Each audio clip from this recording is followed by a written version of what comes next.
Muling tiniyak ng Malacanang ang pagpapatupad ng mga hakbangin para maprotektahan ng mga mamamayan laban sa sobrang singil sa kuryente. Patuloy naman ang pagmomonitor ng Department of Energy sa power situation sa bansa. Ang buong ulat ihahatid sa atin ng aming kasamang si Rocky Ignacio mula sa Malacanang, live.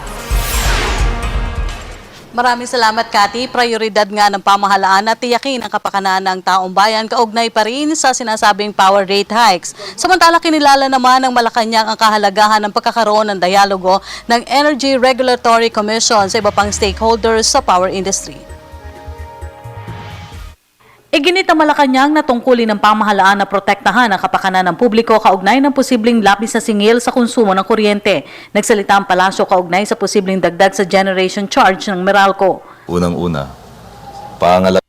pamahalaan ang kapakanan ng mga mamamayan, lalong-lalo na laban sa walang katuwirang pagtaas ng singil.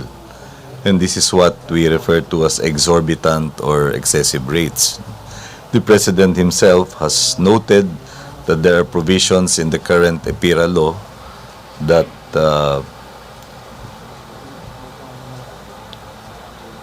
that prohibit the acts that could lead to excessive or exorbitant rates. And he even mentioned the provision on disgorgement of profits. Ayon kay Presidential Communications Secretary Sunny Coloma, tungkulin ng Energy Regulatory Commission na gamitin ang kanilang mandato na suriin ng mahusay ang maaaring dagdag singil sa kuryente. Kaugnay pa rin ito na mungkahing dapat mabuksan rin ang libro ng mga power players.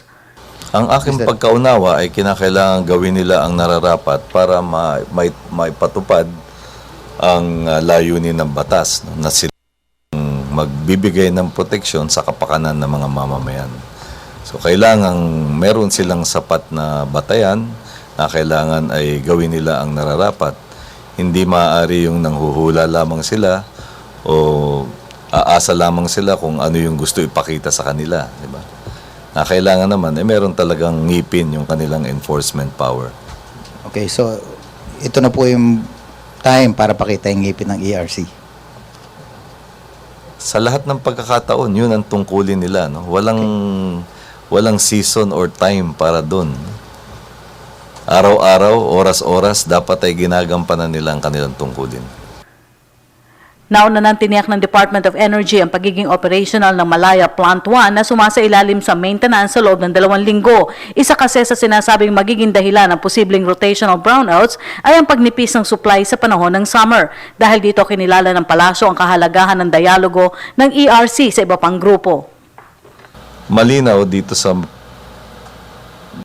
pangyayaring ito na ginagampanan ng pamahalaan ang tungkulin nito sa pagbibigay ng proteksyon sa ating mga mamamayan. At naganap itong pagbabago ng pagbabago nung batayan doon sa singil nung sa Malampay shutdown as a result of government's initiative. Yung ERC mismo, which is the body mandated by EPIRA to regulate electricity rates, took action. Kaya mainam na nagkaroon ng pag-uusap o dialogo ang mga concerned sectors ng ating lipunan at ng ERC para magkaroon ng paliwanagan kung paano ba yung mga proseso na umiiral. So meron din silang sinusunod na mga patakaran sa adjustment of generation rates. Meron silang mga pinaiiral na patakaran doon na alinsunod din sa EPIRA at sa mga implementing rules ng EPIRA. Sa kasalukuyan ay mahigpitan niya nakamonitor ang Department of Energy sa power situation ng bansa. At yan po ang ating pag-uulat mula dito sa Malacanang sa tulong ng RTVM. Ako po si Rocky Ignacio para sa Telebisyon ng Bayan. Maraming salamat kasamang Rocky Ignacio.